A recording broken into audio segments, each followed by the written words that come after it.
Meu convidado de hoje, na minha sala de gravações aqui do Zoom, é o professor Miguel Reale Júnior.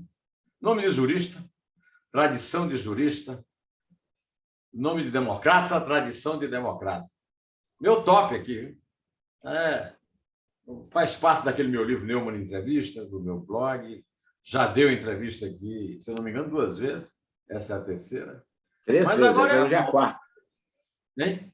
É a quarta vez hoje. É a quarta.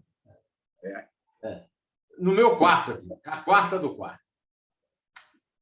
Doutor Miguel, seja bem-vindo mais uma vez.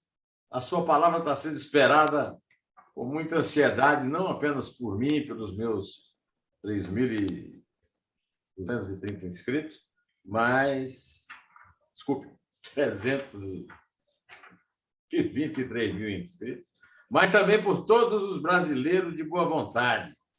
E, por incrível que pareça, são muitos. Pelo menos segundo a pesquisa da Datafolha, a última que a gente viu aí. 53% sabem que o governo do Bolsonaro é ruim e péssimo. E aí, está disposto? Sim, vamos lá. Não cansou ainda? Não cansou ainda do de Bolsonaro já. Safado, Do Bolsonaro já. Estamos exaustos, né, Neumann? Estamos todos exaustos. Estamos todos cansados. É um impacto psíquico terrível. A pandemia e um presidente que pauta as loucuras diariamente e que nos mobiliza. Não há grupo de pessoas que não esteja a falar do desacerto do governo, da insegurança que se sente. É um assunto corrente e obrigatório. As pessoas sentem necessidade de falar, né? Isso aí. De pôr para fora a sua ansiedade criada por um mandatário cujo papel é sempre esse: criar conturbação diária. Ele Como sabe dizia o criar. velho guerreiro. Ele era um mau guerreiro, segundo o Bolsonaro. É um mau guerreiro, segundo o próprio Geisel. Geisel. O mau militar. Mas o velho guerreiro, Chacrinha, dizia, né? Eu vim aqui para complicar, não foi para simplificar. O cara veio para complicar. Para simplificar, eu estou vendo, além do professor Reale e dos outros juristas que assinaram o documento, dos quais falaremos daqui a pouco, também eu queria consultá-lo sobre o papel que tem desempenhado o Tribunal de Contas da União, presidido por Ana Reis, descendente de uma família, de uma oligarquia, né? Pernambucano-cearense, os Alencar, da Chapada do Araripe, cuja pioneira era a dona Bárbara de Alencar, que foi a primeira presa política do Brasil, que foi carregada em ferros do Araripe até o Recife, passando por Fortaleza, e que deu em Miguel Arraes, Eduardo Campos, Paulo Coelho, Zé de Alencar, e a origem toda lá de Exu, a terra de Luiz Gonzaga, o rei do sertão, o rei do Baião. Eu acho que o TCU, principalmente na pessoa do seu corregedor, Bruno Dantas, tem dado uma lição de resistência que não tem sido comum a gente encontrar no poder que representa o povo, que é o legislativo. O senhor concorda comigo, professor? O Tribunal de Contas, como um braço do Legislativo, um órgão do Legislativo, de assessoria ao Legislativo, tem trazido uma contribuição importante, inclusive como freio, porque o que mais necessita um presidencialismo imperial como o nosso é de efetividade dos órgãos de controle. E os órgãos de controle mais tradicionais, no sentido de aparecer mais nitidamente, a Procuradoria-Geral da República e o Legislativo, e o Tribunal de Contas como um órgão auxiliar. Mas o Tribunal de Contas tem assumido um papel relevante no momento em que o Legislativo e a Procuradoria-Geral da República se omitem, e aí toma à frente o Tribunal de Contas. O Tribunal de Contas também, no governo Dilma, foi muito importante através da demonstração das pedaladas, por exemplo. As pedaladas fiscais. Foi um material importante que o senhor usou, né, professor?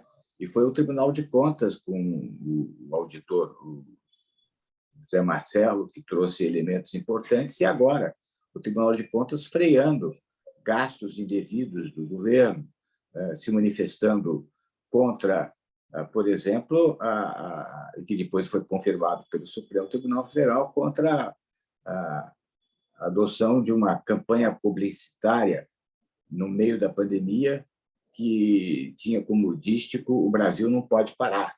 Então, o Tribunal de Contas tem sido um órgão importante de limitação das peraltices do governo Bolsonaro e um freio ético muito importante. Tinha aquele procurador no Tribunal de Contas, Marcelo, como é que chamava ele? Teve um papel relevante, né? Papel relevante, Marcelo.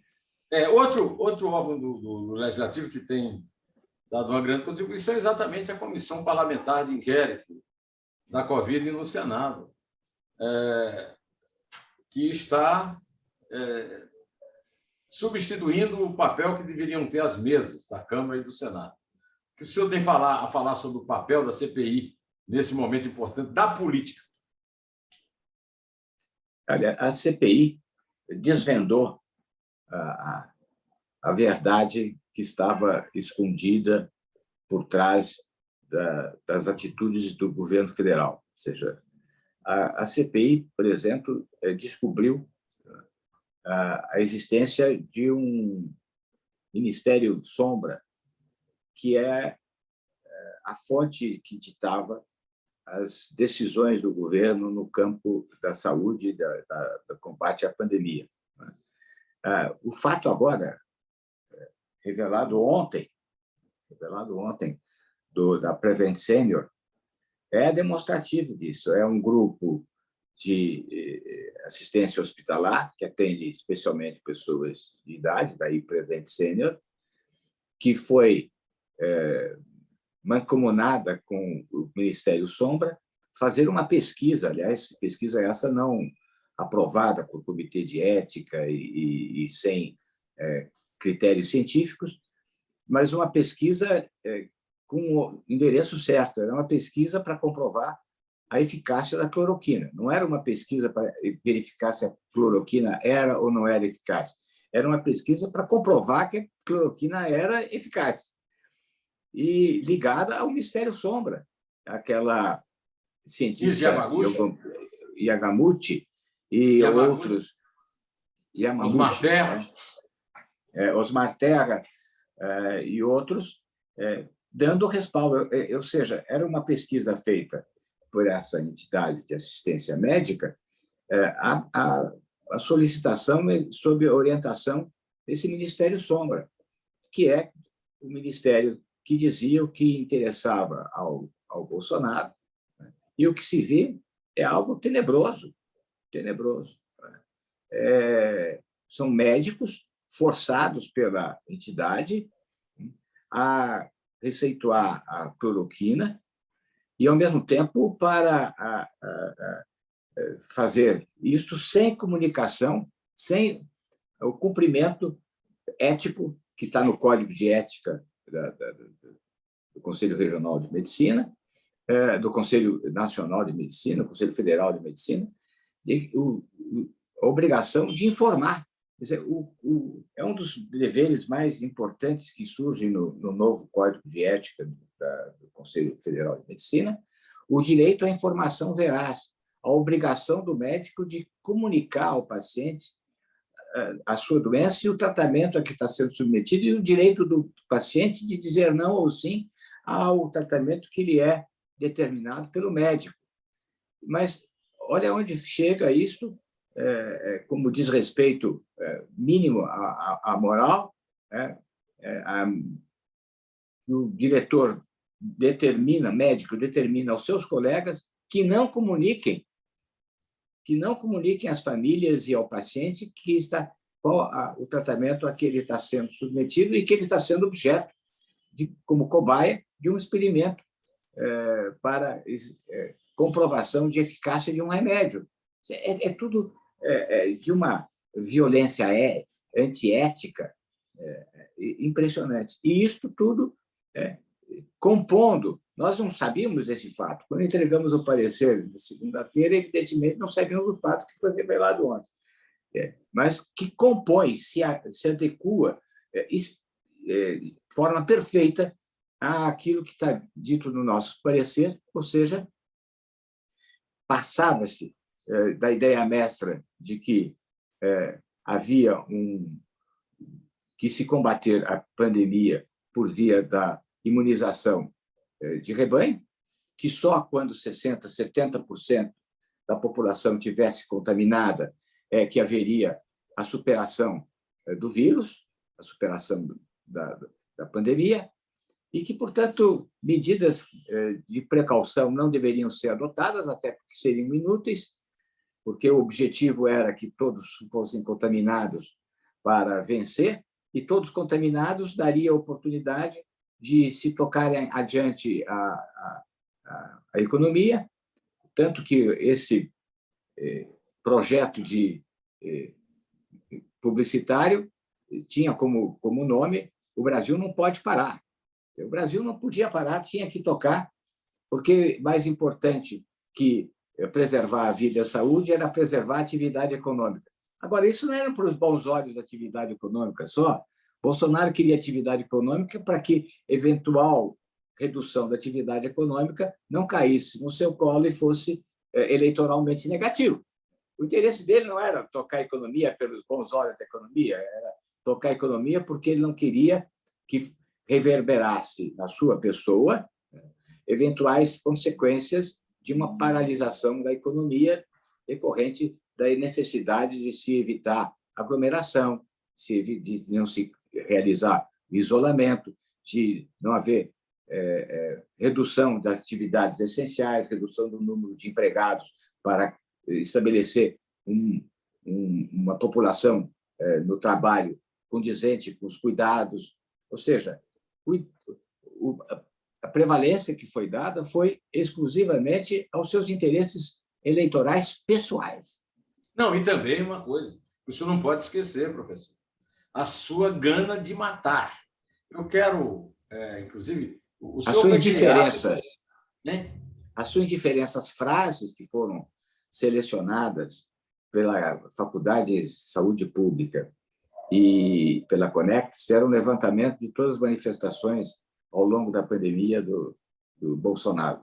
As frases que foram destacadas são incríveis, é a demonstração da frieza, da perversidade. Perversidade. Minha modalidade é matar, ele é um título de um livro a respeito dele, uma biografia dele. Mas eu lhe diria mais, eu parei de ir ao Jaça, onde eu pintava o meu cabelo antes da pandemia.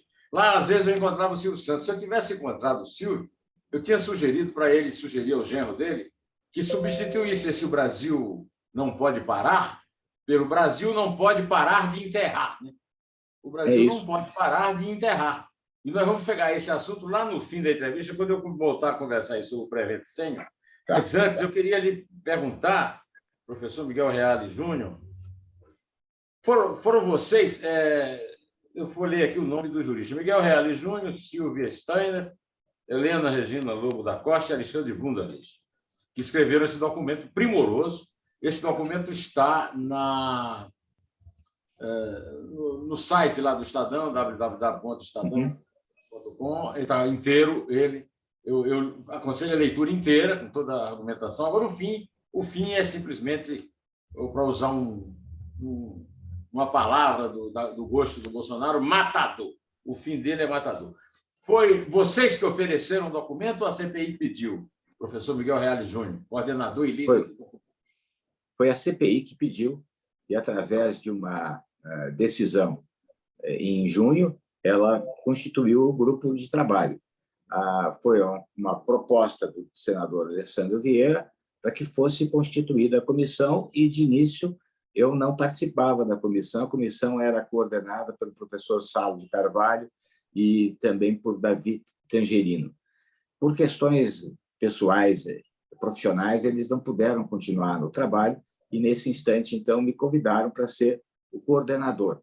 E, nesse instante, também entra na comissão o Alexandre Wunderlich.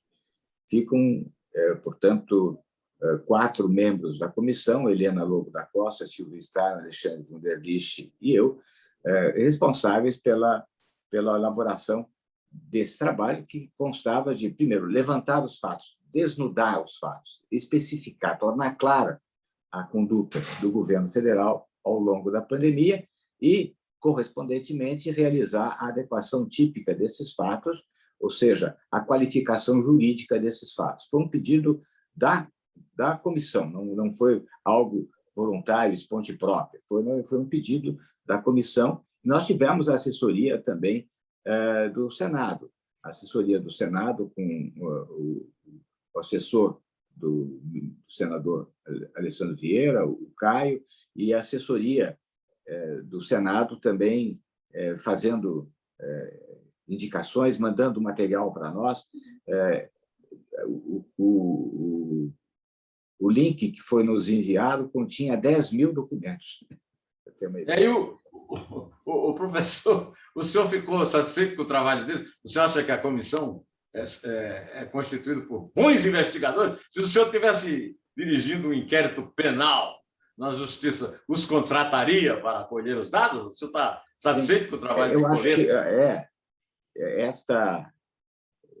Foi muito importante a colaboração da parte técnica do Senado Federal, especialmente na análise dos contratos, a questão toda da contratação de vacinas. Foi um trabalho excepcional feito pela perícia do Senado e pela Polícia Legislativa do Senado, né? Então, colaborou bastante a assessoria do Senado, seja no envio já organizado. Precisávamos, sem dúvida nenhuma, fazer uma triagem, mas já mandou um arquivo com todos os documentos. São declarações, depoimentos, são documentos das empresas junto ao Ministério da Saúde, são dados relativos à pesquisa que foi feita, por exemplo, pela Faculdade de Saúde Pública e junto com a Conectas, levantando esse comportamento do governo federal. Foi um trabalho já bastante organizado, mas que precisava ser objeto de estudo, de análise, que foi o trabalho realizado por nós, da comissão, auxiliado por jovens advogados dos nossos escritórios. Nós mobilizamos e tivemos uma resposta positiva da juventude participando, tal como nós, pro bono, nesse trabalho. E, sem dúvida, sem a juventude nos auxiliando com esses 10.000 documentos... Ele não tinha aumentado a barra. Aguentar a barra. Vou explicar que pro bono é de graça. Com idade mais propícia para aguentar a madrugada trabalhando. Ô, professor, mas agora entrou um novo jurista na história, contestando vocês. O jurista, professor renomado da Universidade, da onde ele deve ser, de Arapiraca, Arthur Lira, disse o seguinte: a CPI não pode propor mudança na lei do impeachment, nem pedir impeachment do presidente. Os senhores estão fadados a convidar o Arthur Lira para ensinar na Faculdade de Direito da USP? Eu acho que sim, ele tem bastante habilidade para levar uma aula inteira sem dizer nada. O senhor conhece colegas assim, né? Mas o que é que o senhor responde a essa imbecilidade que ele falou? A CPI ela pode chegar à conclusão de medidas importantes que impeçam que se reproduzam os fatos que estão ocorrendo. O que teria impedido lá atrás que esses fatos se complicassem, especialmente a corrupção no campo das vacinas?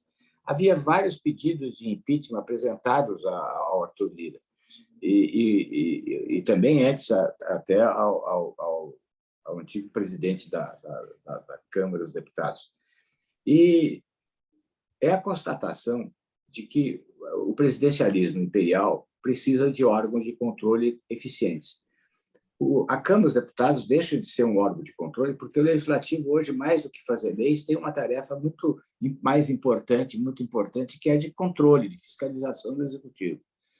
Mas um Legislativo que renuncia ao seu papel de controle pela posição pessoal de uma única pessoa, que é o presidente da Câmara, que dá ou não dá andamento, de acordo com o seu temperamento, a pedidos de impeachment, destrói totalmente a finalidade de controle do Legislativo. Então, há que se ter um mecanismo diferente. Esta é uma lei de 1950 e que, portanto, está superada. A história mostrou a importância de haver a possibilidade de impeachment para afastar o mau governante. E eu sou favorável ao semipresidencialismo, mas isso é um outro capítulo que entraria para limitar esse presidencialismo imperial. Mas, havendo esse presidencialismo imperial, não é possível que um pedido de impeachment fique exclusivamente na mão do presidente da Câmara, que, de acordo com seus interesses pessoais e suas vantagens, dá início, dá o pontapé inicial ou não ao pedido de impeachment. Então, há uma proposta, o senador Renan Calheiros conversou conosco no dia que tivemos o encontro para a entrega formal do nosso parecer. Ele conversou conosco sobre a sua proposta de alteração da legislação sobre impeachment. A ideia, por exemplo, de que haja um tempo a partir do qual é obrigado o presidente a colocar em votação, eu creio que não seja, talvez, o melhor critério, porque há vários pedidos que são apresentados absolutamente infundados. É necessário que exista uma qualificação do pedido para que ele seja obrigatoriamente levado à apreciação. E, nesse sentido, eu creio que pode haver uma alteração na Lei 1079, 1950, estabelecendo que, decorrido um determinado tempo, um mês, que seja 2 meses, a maioria absoluta da Câmara dos Deputados pode requerer que haja apreciação de um pedido. E, assim, esse pedido que estava dormindo nas gavetas do presidente da Câmara é obrigatoriamente levado para apreciação. Mas é já uma qualificação, um quórum qualificado. Maioria absoluta. 50% maioria absoluta. mais um, não é qualificada, os 3/5, não. Não, é maioria absoluta, mas já é qualificada à medida que não é a maioria simples normal de votação na Câmara dos Deputados, já é uma maioria absoluta, que é digamos, o quórum por lei complementar, maioria absoluta. Maioria absoluta já é metade mais um dos deputados manifestarem a necessidade de ser levado à apreciação o pedido de tal pedido de impeachment.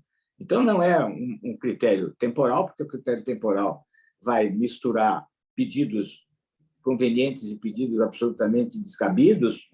Então, acho que seria uma fórmula de não engessar como engessado está o pedido de impeachment nas mãos do presidente da Câmara. Professor Miguel Reale Júnior, vamos aos crimes. É coincidência os 7 pecados capitais com os 7 crimes do capitão, ou vocês fizeram de maldade mesmo? Não houve nem essa referência, né? Mas é bom 7 pecados do capitão, em vez de 7 pecados capitais, pode ser.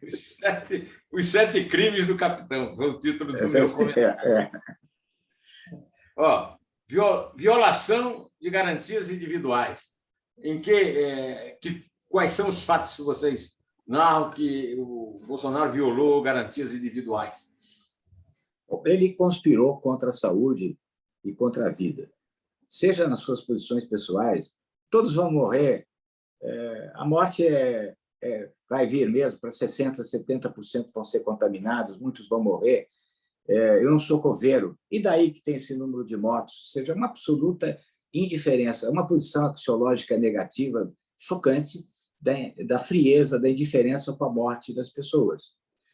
Mas isso se traduziu em atos. É incrível como o Brasil estava preparado para enfrentar a Covid-19, porque, imediatamente, quando foi decretada a emergência de saúde, a OMS decreta em 30 de janeiro. No dia 3 de fevereiro, o Mandetta decreta a emergência de saúde nacional. No dia 6 de fevereiro, já tinha tramitado, em uma semana, a Lei 13.979, que estabelecia todo um plano de ação para proteção da população brasileira contra a Covid-19, estabelecendo a cooperação entre os níveis da federação, estabelecendo quais seriam as medidas de precaução, isolamento, quarentena, uso de máscara, vacinação, tudo estabelecido. E a rede operacional do Ministério da Saúde, a rede através do SUS, essa rede que se espalha, perfeita, né, com tradição, com conhecimento de vacinação, estava tudo pronto, perfeito, e teria condições efetivas de atuar de forma precisa quando necessário. Pois bem, o Bolsonaro veio desconstituindo os atos que ele mesmo tinha assinado como a Lei 13.979. Houve uma portaria interministerial do Moro e do Mandetta estabelecendo, inclusive, quais seriam as punições a serem impostas àqueles que desrespeitassem as normas sanitárias. O que aconteceu? O Bolsonaro começou a conspirar. Ele começou a ir contra a aglomeração, começou ele a promover a aglomeração, foi contra o uso de máscara, conspirou, entrou com medidas judiciais no Supremo Tribunal Federal para limitar a ação de governos estaduais e municipais. Ele depois mentiu sobre a decisão do Supremo. Ele mentiu. O Supremo até hoje. O Supremo, até hoje, até recentemente, semana passada, perguntaram da inflação, disse que a culpa era dos governadores. Agora, ele exigiu que ele viesse a estabelecer, independentemente dos estados e municípios, quais seriam os serviços essenciais, porque os serviços considerados essenciais não estariam sujeitos às limitações de horário de trabalho, não estariam sujeitos à limitação do número de pessoas a estarem trabalhando, a distanciamento entre os trabalhadores. Ele passou, por decreto, estendeu o rol de atividades essenciais, a ponto de dizer, num decreto, que atividades essenciais era academia de ginástica e cabeleireiro. Qualquer um que produzisse o pão do trabalhador. Mas, na verdade, ele não estava... ganhasse o pão com ela. Então, ele começou a desconstituir todas as medidas de precaução, a dar o mau exemplo, mas também a fazer medidas normativas, como, por exemplo, ele vetou a Lei 14.019, que estabelecia a obrigatoriedade do uso de máscaras em locais onde devia haver uso de máscara obrigatório. Ele veta. Por que ele veta? Porque tudo estava presidido pela ideia da imunização de rebanho. E tudo devia ser livre. Imunização de rebanho significa que o reconhecimento da ineficácia de qualquer medida de precaução, e se tiver que morrer, que morra. Quem for morrer, que morra. É natural, todos têm o mesmo cheiro. E depois a guerra da vacina. Ele foi contra a vacina, disse que quem fosse vacinado seria o cachorro dele, se podia ser vacinado. Diz, tem um governador aí que está querendo vacinar, obrigar a vacinar 46 milhões de pessoas. O que é isso? A vacina só vai surgir daqui a 4 anos. Não existe vacina. Você, se for vacinado, vira jacaré. Vira jacaré. Ou cresce barba em mulher. Falou, cresce barba em mulher. Não existe vacina, não existe, isso é uma mentira, tal. Tem que tomar cloroquina. E aí começa a campanha pelo uso da cloroquina. Ele aparece levando cloroquina para a EMA. Né? Antes de chegar no charlatanismo, eu queria... O senhor já estabelece... Quer dizer, tudo isso que o senhor falou já estabelece o segundo crime, a epidemia, é isso? Isso epidemia. Que o senhor falou tudo já... Isso. É que tudo isso, todos esses atos que significam o crime de responsabilidade por desrespeito frontal aos 2 bens fundamentais, a vida e a saúde, também se constitui no fato de causar epidemia. Porque causar não é só dar início, é tornar mais grave a situação existente. Senão ficaria impune aquele que vem a prejudicar a epidemia gravemente, ou aquele que vem, por exemplo, no meio ambiente também existe essa figura, causar poluição.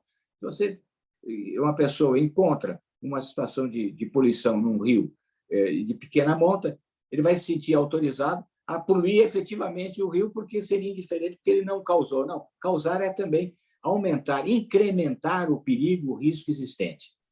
Isso aí, a mesma coisa que o senhor já falou, né? infração de medida sanitária preventiva, o senhor falou. Que é ele mesmo sai sem máscara, arrancou a máscara da menina. Exatamente. Ele foi multado em São Paulo já 5 ou 6 vezes por falta de uso de máscara, né? Fez aglomeração em vários lugares do Brasil, todos os locais que ele foi. Quando ele entra no avião, ele entra obrigatório entrar no avião de máscara. Ele entra no avião, lembra recordes que ele entrou no avião da TAM sem máscara? Quer dizer, afronta total as medidas de contenção da disseminação do vírus. Ele é um grande, cúmplice do vírus, né? Ele se uniu ao vírus, né? Ele gosta sempre. Eu tenho falado que é o novo coronavírus, e ele bate continência porque é coroné. Ele é da tropa do coronavírus, né? Agora, o senhor estava chegando no charlatanismo. Esse crime aí eu gosto, porque eu acho até que nós já conversamos sobre isso em entrevista anterior, que ele tem uma vocação do homem da cobra da feira, né? Aquele cara que vai para a feira com uma cobra dentro de um litro de álcool, e aquele remédio serve para a frieira e para o câncer, né? E ele criou a pílula do câncer. A verruga na sogra. Tudo. Ele e o Arlindo Quinalha, do PT de São Paulo, criando o bolsolulismo, aprovaram na Câmara dos Deputados a lei da pílula do câncer, de um químico. Você me falou outra vez. Levando muita gente à morte. E agora, o senhor já deve ter visto essa notícia, o INPE não vai mais produzir isótopos para a cura do câncer por falta de verba do governo. Ou seja, seguindo a mesma teoria da pílula do câncer, que a dona Dilma, a sua amiga, a sua grande mestre, assinou a lei. Depois foi derrubada no Supremo. Nós devemos essa ao Supremo. Mas ele continua defendendo a pílula do câncer. Então, ele oferecer cloroquina para a EMA não é uma novidade, né? É um crime de charlatanismo, ele vem cometendo desde sempre. Ele tem vocação de charlatão. Acho que ele tem uma frustração. E não foi médico porque é preguiçoso, tinha que estudar muito, tinha residência e tal, ele não fez. Ele prefere matar a curar, né? O charlatanismo está presente em atos dele, dizendo que haverá cura de 100%. Apresentar um remédio, falso remédio, né? Mas propagando que ele é infalível. E ele diz, esse remédio cura 100%. Quem é atleta como eu não sente nada. Toma. O que é mais espantoso é fazer propaganda da cloroquina no meio da crise de Manaus. Um negócio tenebroso. É de uma frieza, de uma perversidade, de perversidade, né? E ele faz assassino. Olha, uma indiferença agora, morte. Nesse episódio que você falou da Prevent Senior, eu vi uma coisa muito interessante.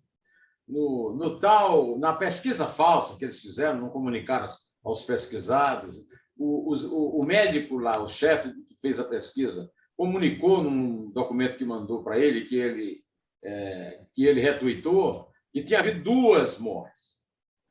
Aí ele, ao retransmitir, 0. Quer dizer, ele mente até sobre a mentira que ele inspirou. Sobre a mentira.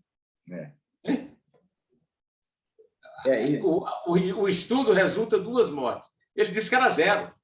Ele retuita dizendo que era 0.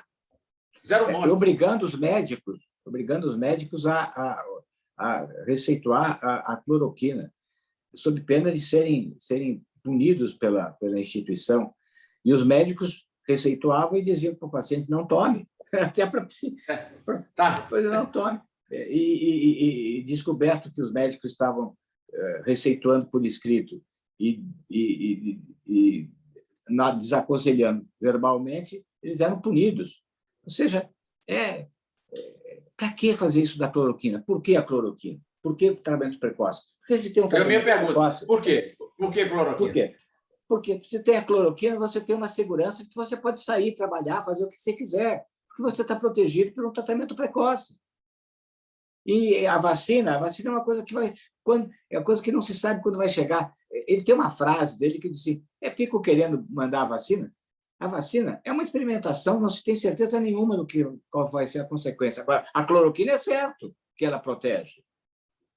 Ou seja, ele só corre atrás da vacina quando ele percebe que a vacina vai prosperar e que o Dória vai surgir como o grande O herói da vacina.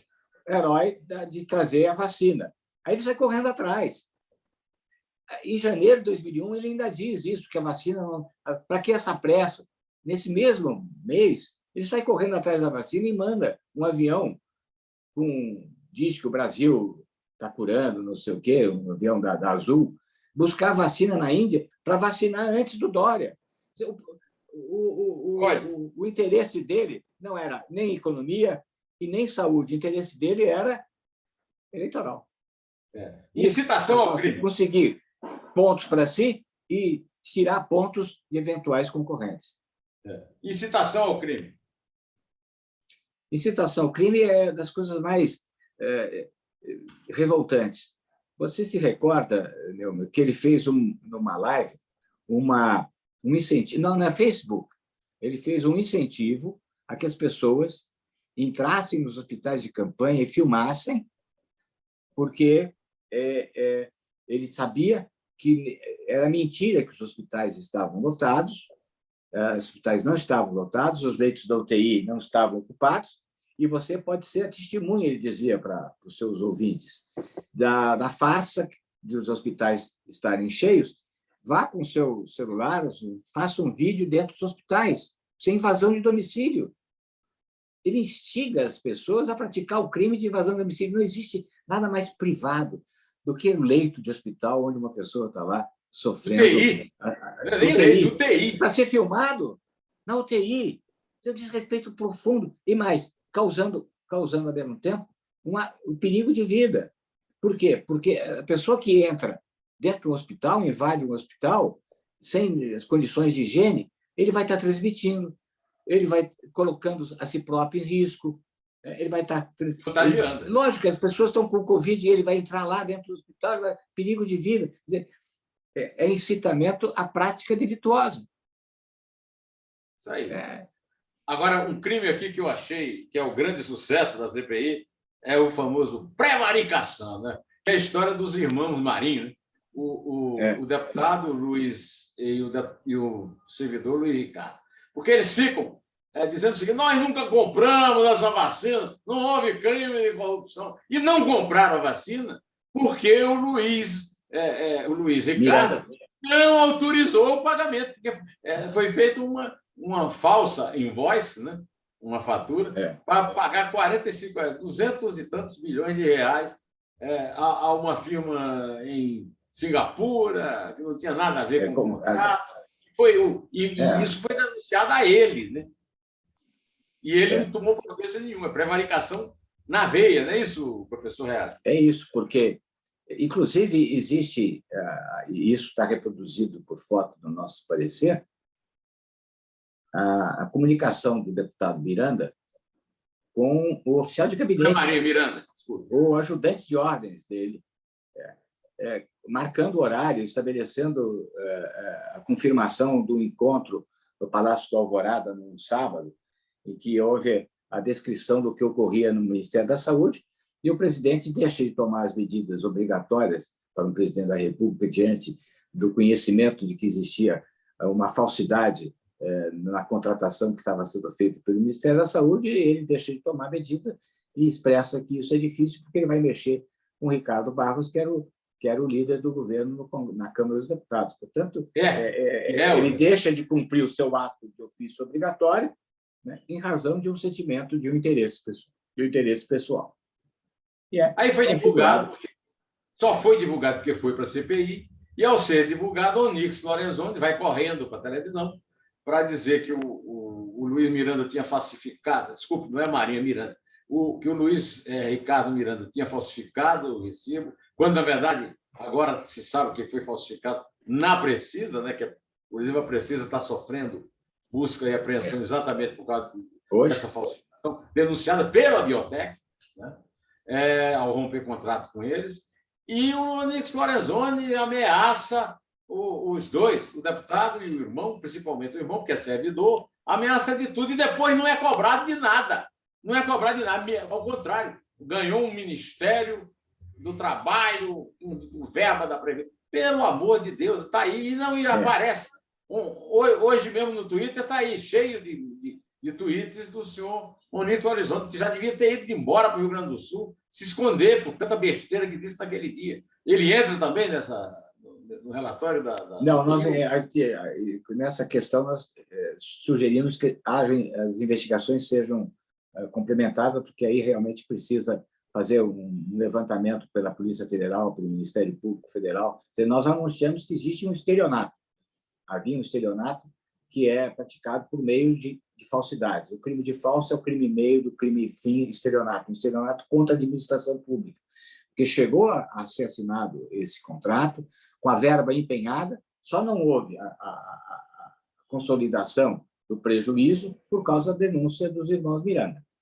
Mas era sem dúvida, um caso clássico de estelionato, documentos falsos. Aí entra um trabalho importante da assessoria técnica pericial do Senado, que levantou a falsidade documental. Nós, inclusive, estampamos os documentos, o documento original e o documento falso, no nosso parecer. Reale, aí vem crimes contra a humanidade, porque aí já é assunto para a AIA, né? Crimes contra a humanidade é assunto para a AIA, né? Inclusive, na reunião que tivemos com os senadores, o senador Omar Aziz perguntou, e o Randolfo também, quais seriam os caminhos para a representação em Haia. E a Silvia Steiner, que é componente da comissão e foi membro do Tribunal Penal Internacional, mostrou que isto se dá por via de representação a ser feita ao procurador, ao Ministério Público que atua no Tribunal Penal Internacional. Ela diz que o procurador hoje é um inglês, uma pessoa muito conscienciosa e muito séria, e que poderia, tanto uma entidade privada quanto pessoas físicas, fazer uma representação, levando documentos, embasando o seu pedido. E o presidente Omar Aziz indagou que os membros da comissão do Senado poderiam fazer essa representação, se nós, que demos o parecer, também concordaríamos em subscrever essa denúncia ao Tribunal Penal Internacional, e houve manifestação unânime de nós quatro, no sentido de que nos sentimos até honrados de poder participar dessa atividade de proteção do Brasil, da proteção da população brasileira, denunciando esse fato ao Tribunal Penal Internacional. Professor Reale, há uma semana, o ministro Marcelo Queiroga foi à fábrica da Pfizer em São Paulo e fez uma grande propaganda. Em seguida, ele ficou uma semana dizendo que o Dória mentia, que os governadores mentiam, que o secretário mentiu, que o Brasil tinha vacina de sobra. Aí, na quinta-feira, na quarta-feira à noite, o Ministério da Saúde, citando equivocadamente, fake news, né? A Organização Mundial da Saúde mandou não vacinar adolescentes. Na quinta-feira, à noite, na live do presidente, muito elegante, aconselhou o presidente a se vacinar e encomendou, tentou defender essa decisão que está sendo considerada. Bom, eu já comentei o seguinte: mata velhinho e mata adolescente. Quer dizer, é aquela coisa, né? O Brasil não pode parar de enterrar, né? E ele reconhece, uma matéria que saiu no Estadão, que foi o Bolsonaro que mandou recomendar, e, mais uma vez, o Bolsonaro cita de forma completamente troncha, né, a OMS, porque a OMS não disse, não recomendou não vacinar. A OMS recomendou que se vacinasse quando se chegasse a um tal nível de vacinação que atendesse aos grupos prioritários. A OMS está em via de desmentir essa medida aí. Eu quero saber do senhor o seguinte: isso se acrescenta naquela representação de vocês incitação ao crime? O Bolsonaro, o ministro da Saúde, recomenda às mães que não vacinem. Eu acho que é um caso único na história da humanidade. Né? Isso, inclusive, diz respeito à vacinação, é obrigatória. Inclusive, o Supremo Tribunal Federal já decidiu que a vacinação é obrigatória. Não vai haver sanção, mas ela é obrigatória. E nós vemos hoje mesmo o governo italiano determinando a obrigatoriedade dos trabalhadores se vacinarem. Né? Quer dizer, agora, é incrível, o presidente da República, ele, um leigo, né, quando muito um capitão, interferindo na política de vacinação. O que aconteceu, acho que ficou bem demonstrado no parecer, especialmente ontem mesmo, isso na Globo News foi relatado isso, houve o desmonte de toda operacional de todo o trabalho de imunização no Brasil. Colocaram militares a dirigir o processo de imunização e desmontaram o sistema. Então, é isso que eu estava dizendo a você, o arcabouço jurídico e o arcabouço operacional foram desmontados. E desmontado toda a organização de imunização operacional, na prática, acontece que está havendo falhas na distribuição, falhas na aplicação das vacinas. E como existem essas falhas... Né? Pode falar, fala. E como existem essas falhas, o presidente da República, querendo que não fosse reconhecida a ausência de vacina, diz não vacinem os mais moços, por causa da OMS. E a OMS só diz o seguinte, só vacine os mais moços depois dos mais velhos terem sido vacinados, mas não diz que não é para vacinar os mais moços.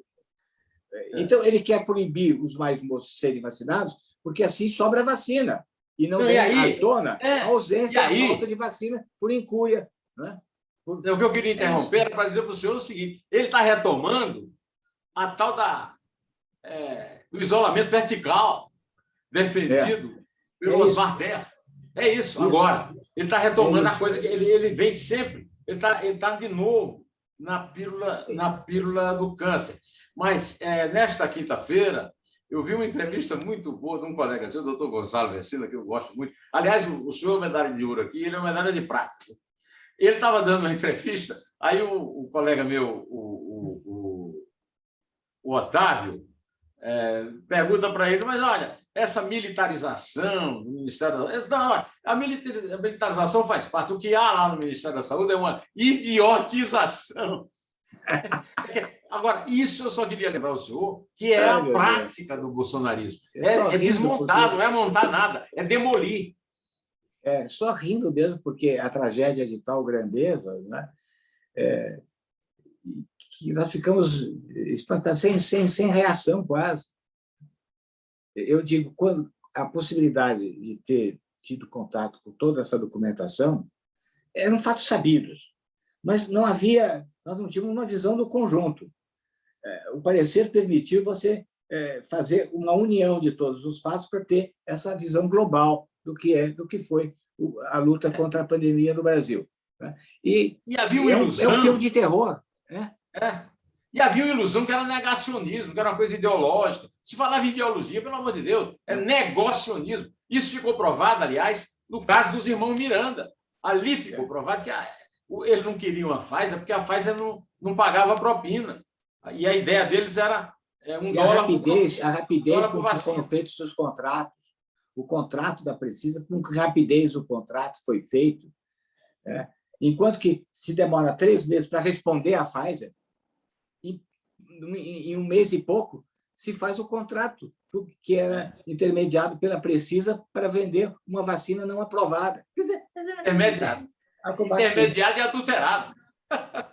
E alterado. Professor, vamos sair desse assunto, porque eu queria ouvi-lo antes de terminar aqui a nossa conversa, já está ficando muito comprida, tomando o seu tempo.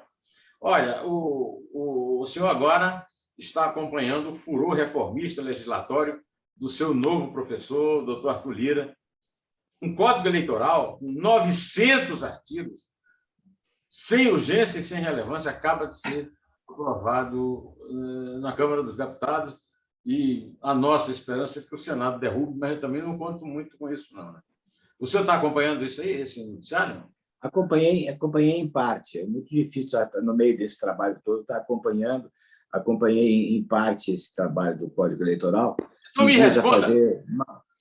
Qual é a necessidade de um Código Eleitoral? Qual é a necessidade de mudar a regra de eleição agora? É absurdo, até porque esse Código Eleitoral ele está consolidando várias resoluções do TSE. Então, ele pode estar fazendo uma uniformização, uma unificação de várias, mas elas estão vigentes. Então, não precisa. Se é para unificar, a justificação é unificar, para que essa urgência que não dá tempo de parar para pensar um código de 800 e tantos, quase 900 artigos, em que as partes se interrelacionam, é necessário um exame minudente para saber se não existem antinomias, conflitos entre uma parte e outra, quais são as consequências na aplicação efetiva dessas normas.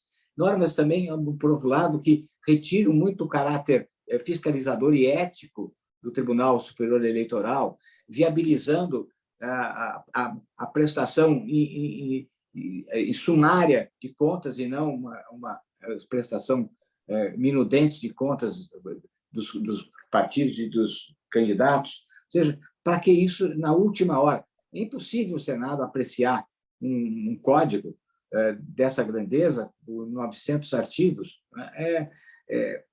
Ou seja, é lógico que o interesse da Câmara, do Arthur Lira, são uns ou outros artigos que lá estão nesse meio de 900. O interesse é tirar o Moro da eleição. Agora, a minha pergunta é a seguinte: eles voltaram, eles derrubaram isso aí, e depois voltaram atrás, passando para 26, o que, evidentemente, eles vão depois voltar atrás de novo para 22, porque eles se interessam por tirar o Moro de 22. A minha questão é até de conceito, não é nem Moro 22, nada. A minha questão é o seguinte: quarentena não fere a igualdade de todos perante a lei, doutor? Por que é que um juiz é obrigado a fazer uma quarentena, um militar é obrigado a fazer uma quarentena, e eu não sou? Isso não é um ferimento de um conceito fundamental da Constituição, que é a igualdade de todos perante a lei? E já existe, se justifica que haja uma quarentena com relação, por exemplo, ao ministro de Estado de alta administração que sai do ministério para voltar à sua atividade. Isso é normal, é para que ele não seja utilizado o cargo que ele ocupava na promoção da sua atividade privada. Agora, por que a quarentena? Por que um juiz tem que ficar 4 anos ou 5 anos? Não, 5. Eles baixaram. Não há uma justificativa, porque a justificativa é dizer que influência nociva pode quem foi juiz produzir, sendo candidato a um cargo eleitoral. O juiz sai, vai ser candidato a deputado, em que medida isso pode desvirtuar a eleição? Pouco. O Santos foi juiz, foi policial, não existe nexo de causalidade entre o cargo que ele ocupava e influência eleitoral. Portanto, não se justifica essa quarentena. A quarentena não foi feita para moralizar a eleição, foi feita para tirar quem se quer tirar do processo eleitoral. Agora, tem outro caso ainda que eu gostaria de conversar com o senhor, sobre a MP da mentira. No dia 6 de setembro, o Bolsonaro manda uma medida provisória dificultando o trabalho das redes sociais de tirarem mentirosos, circulação de mensagens mentirosas. Coincidiu, espero que tenha sido uma coincidência, de eles terem colocado no ar uma coisa absurda. O professor Modesto Carvalhosa defendendo o Bolsonaro e dizendo que os atos do Bolsonaro, a favor do Bolsonaro no domingo, dariam substância à permanência do Bolsonaro no poder. O professor Carvalhosa tentou tirar do ar e eles disseram: olha, a medida provisória impede agora. Aí o Rodrigo Pacheco passou uma semana e meia para devolver. O Aras sugeriu a dona Rosa Weber que suspendesse, a dona Rosa suspendeu, e aí o Bolsonaro aparece com um projeto de lei, doutor. O Vitor Hugo apresenta a mesma medida provisória como projeto de lei na Câmara. Mas o que é isso? É a consagração da mentira como a arma política que tem que ser usada e acabou? É isso mesmo. Eu já disse nessa oportunidade que o problema central está na necessidade absoluta do Bolsonaro ter fake news. Ele foi eleito com fake news e ele sabe que a única arma viável para ele, através do gabinete do ódio e das redes bolsonarianas, das redes sociais, é trabalhar com a fake news. Tanto que ele diz, fake news é normal, é contar mentira para namorado. As relações dele são sempre namorado, noivo, casamento, ele não vai muito além disso pela sua capacidade intelectual. Então, ele diz, é natural. O que fez o Bolsonaro? Eu participei ajudando na elaboração da lei que criou os crimes contra o Estado de Direito Democrático, que introduziu esses crimes no Código Penal. Dentre eles, havia o crime de fake news eleitoral. Por quê? Porque a Lei de Defesa do Estado Democrático ela tem dois viés. Ela, de um lado, ela pune os atos que atentam contra a democracia, tentativa de golpe, insurreição, e, de outro lado, ela protege o exercício dos direitos políticos. E, dentro da proteção dos exercícios dos direitos políticos, havia a criminalização da fake news eleitoral, ou seja, a distribuição em massa de notícias falsas, né, que pudessem comprometer o processo eleitoral. Esse é o crime tratado no artigo 359-O do Código Penal. O que fez o Bolsonaro? Ele vetou. Vetou, é verdade. Vetou. E, contemporaneamente ao veto, ele edita uma medida provisória que impede as plataformas de, por via dos seus instrumentos de controle e de moderação, retirarem as notícias falsas que são prejudiciais à comunidade. Então, ao mesmo tempo, ele vai para cima de quem? O Alexandre de Moraes. O que o Alexandre de Moraes tem feito? Tem atuado contra as redes de fake news e das redes de fake news bolsonarianas, seja impedindo a monetarização desses sites, né, seja mandando apurar a responsabilidade daqueles que estão fazendo comunicação em massa de desprezo às instituições democráticas, especialmente ao Supremo Tribunal Federal e ao Tribunal Superior Eleitoral. Então, você veja que o universo dele é o universo da mentira. Sem a mentira, ele não consegue prosperar de forma nenhuma. Então, esta sem dúvida nenhuma, a demonstração de que para ele só vale a mentira. A verdade não o acompanhará nunca. É como a morte. Ele e o professor Milton Ribeiro, que foi reitor do Mackenzie, o ministro da Educação, posaram de frente a um símbolo do BOP, lá no Rio, que é uma caveira. A caveira é símbolo da morte. E os dois se dizem cristãos. Então, são adoradores da mentira e da morte. Eu sei que o seu tempo é pouco, e eu estou tomando muito tempo, mas eu queria uma coisa bem rápida que o senhor dissesse. Por que é que os impeachments de Collor e Dilma, dos quais o senhor participou, tiveram sucesso? O de Temer não, e o Bolsonaro está tendo dificuldade. O que é que houve que mudou, que aconteceu isso?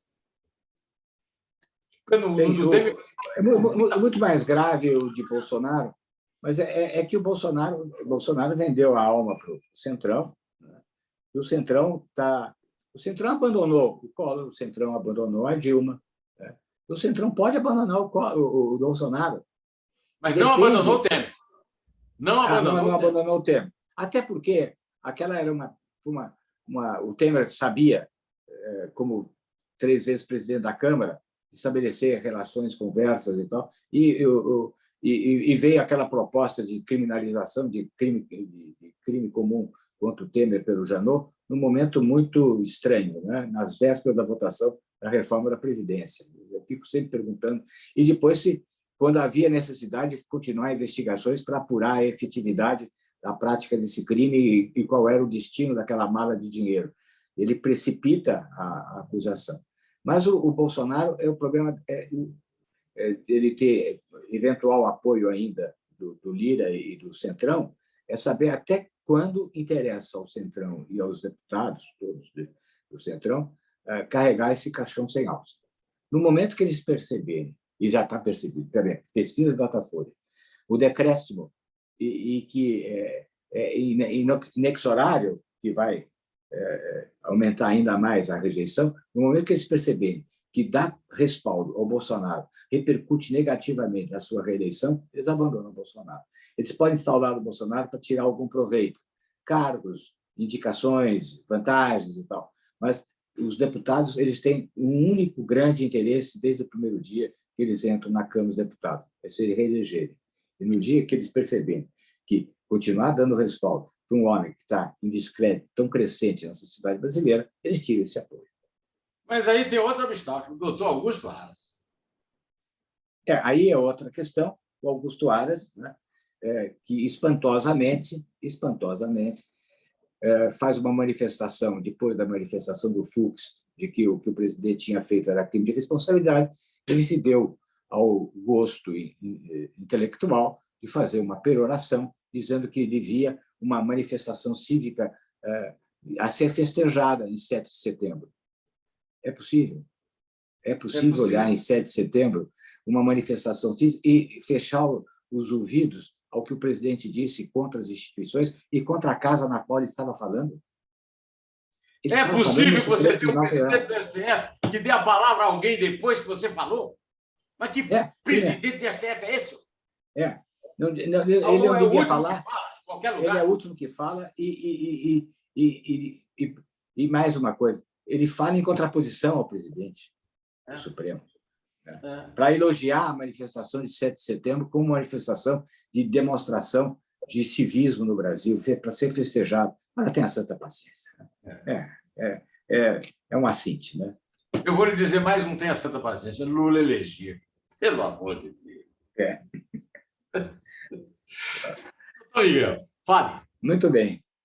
Muito obrigado pela entrevista, sempre agradável, sempre satisfatório e permite essa troca de ideias, me dando a oportunidade de falar a esses 300 mil seguidores que você tem. Muito obrigado, doutor Miguel. É uma honra para mim tê-lo como meu medalha de ouro.